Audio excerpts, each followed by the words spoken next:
তোমার কেমন লাগলো বলো, হেয়ার কাটটা পছন্দ হয়েছে? খুব পছন্দ হয়েছে, খুব ভালো লেগেছে। আমি বরাবরই আসি, চুল আমি হেয়ার কাটিং আমি এখান থেকেই করাই, আমি আর কোথাও থেকে করাই না। আমার খুব ভালো লেগেছে। আর তুমি যে কাটিংটা চেয়েছিলে একদম একদম একদম সেরকম। সেই রকমই, একদম সেম হয়েছে। Thank you, thank you. তো ওর মুখে তো শুনলে ওর কথা।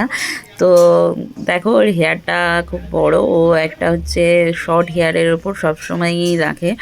তো ব্ল্যান্ড কাট করবে, মিডিয়াম লেন্থের ব্ল্যান্ড কাট হবে এটা। তো কাটিংটা শুরু করছি, তো তোমরা সঙ্গে থাকো, দেখতে থাকো কেমন লাগে। আর যারা তোমরা হেয়ার কাটিং করবে, তো তোমাদের ইচ্ছাটা বলো, আর যার কাছে হেয়ার কাটিং করবে তার সাথেও একটু কনসালটেন্সি করে নিও তোমাদেরকে কেমন মানাবে হেয়ার কাট। তো সেই অনুযায়ী ফেসের সাথে ম্যাচ করে কাটিং করলে আমার মনে হয় আরও সুন্দর লাগবে।